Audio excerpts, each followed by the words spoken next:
কুকুর আতঙ্কে দিন কাটছে ঠাকুরগাঁও জেলার মানুষের। কামড় থেকে রক্ষা পাচ্ছে না গবাদি পশু।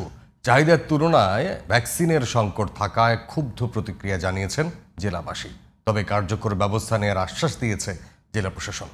ঠাকুরগাঁও প্রতিনিধি এমদাদুল ইসলাম ভুট্টোর রিপোর্ট জানাচ্ছেন জুবাইর রহমান। ঠাকুরগাঁওয়ে 250 শয্যা বিশিষ্ট জেনারেল হাসপাতালের তথ্যমতে প্রতিদিন সেখান থেকে কুকুরের কামড়ে ভ্যাকসিন নিচ্ছেন প্রায় 30 থেকে 40 জন মানুষ। তবে পর্যাপ্ত ভ্যাকসিন না থাকায় ক্ষুব্ধ প্রতিক্রিয়া জানিয়েছেন স্থানীয়রা।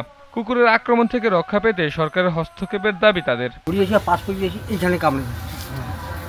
এইখানে কামড়ে হচ্ছে, মাথা ঠেলে দিলাম, যখন ঠেলে দিলাম পাশে গেল কুকুরটা, পাশে আবার এখান থেকে লাফিয়েছে কাছে।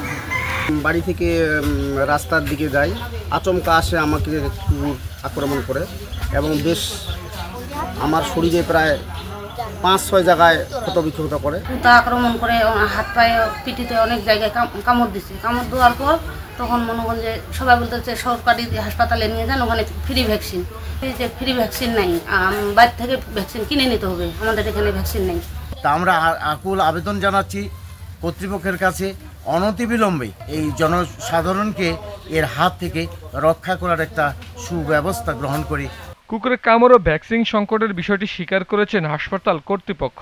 প্রয়োজনীয় ওষুধপত্র আমরা যেটা আমাদের কাছে অ্যাভেলেবেল থাকে সেটা আমরা সরবরাহ করি, আর প্রয়োজনীয় যে ভ্যাকসিনের সহায়তা সেটা আমাদের ভ্যাকসিনের যথেষ্ট স্বল্পতা রয়েছে।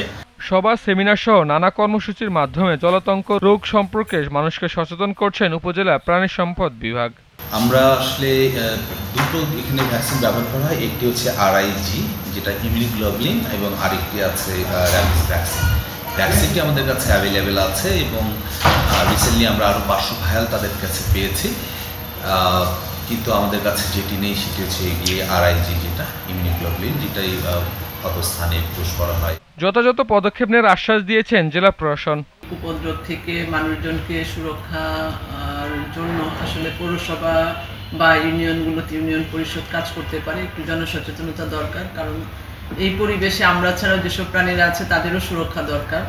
তো সেই বিষয়ে কর্মপন্থা নির্ধারণ করে সেই ব্যাপারে ব্যবস্থা নেওয়া যেতে পারে। সবার সম্মিলিত প্রচেষ্টায় কুকুরের আক্রমণ থেকে রক্ষা পাবে এলাকাবাসী, এমনটাই প্রত্যাশা সর্বস্তরের মানুষের। Jubair Rahman, GTV news.